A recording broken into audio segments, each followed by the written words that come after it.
Podcasting from Brownsville, Brooklyn, New York. This is the Brooklyn Baritone Podcast.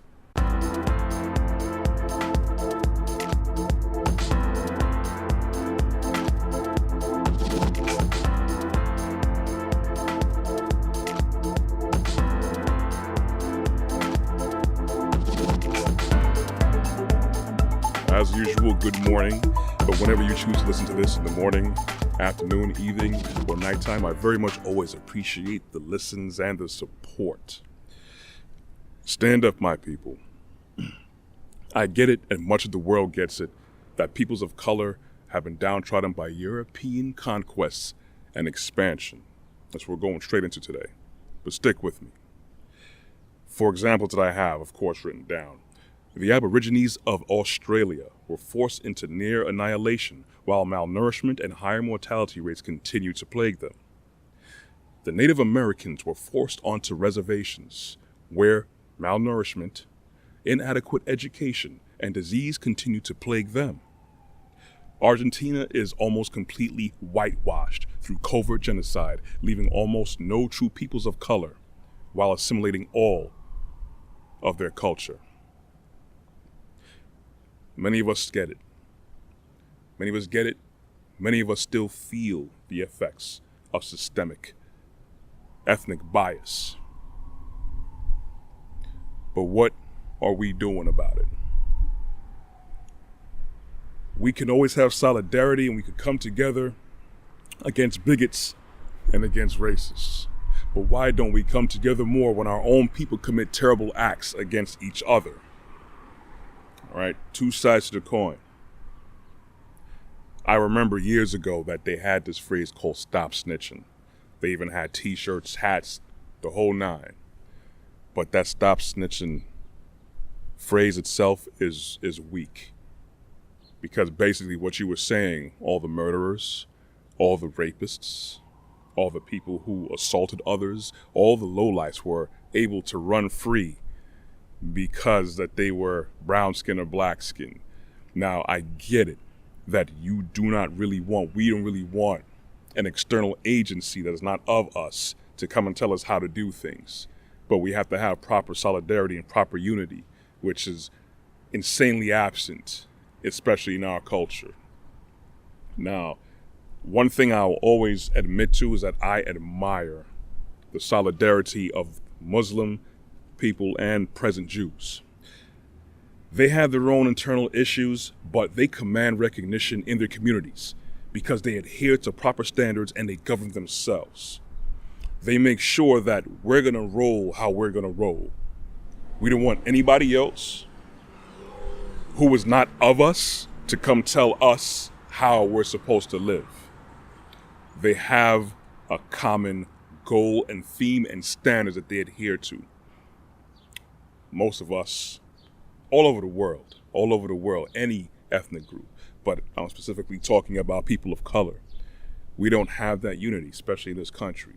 I totally get it. Like the examples that I said before, the European conquest has left so much destruction in many ways that so many people can't even fathom how much destruction has been caused because of this.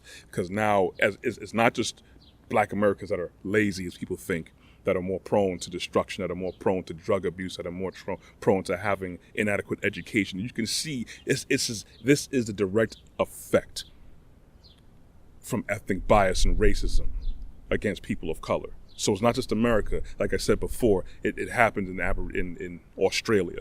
It happened also in certain other parts, some parts to a degree with Hawaii.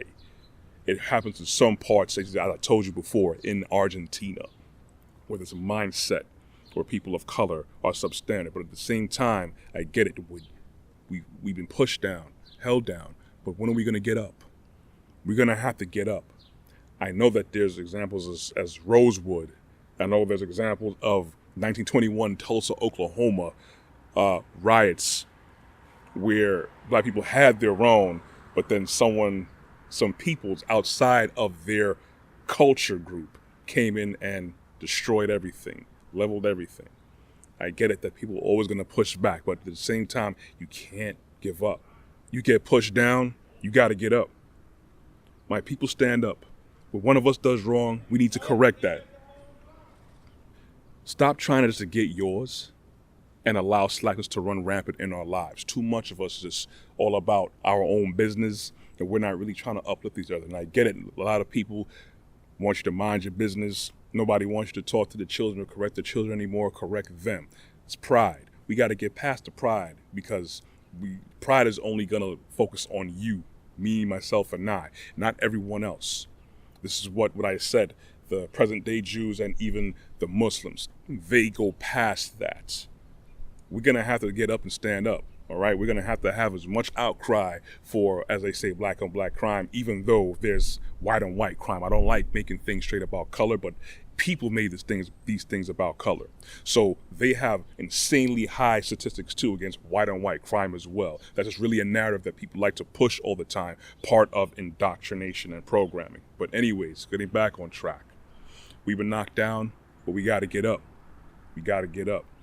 We can't drag everyone else down with that I gotta get my mentality, or that even stop snitching mentality, man. Stand up, my people. Anyways, that's all I have for today.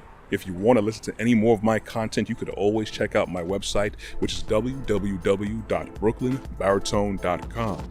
You can always check me out on YouTube, and please subscribe to Brooklyn Baritone. I'm also on LinkedIn under Corey Ashley. You can find me on Instagram and on Facebook. You can also check me out on the Google Play Store and the Apple iTunes Play Store. Thank you for listening, everyone. I appreciate it. I pray that you have a beautiful and blessed week. And you'll hear from me next week. Anyways, I'm out. Got things to do. Later, y'all.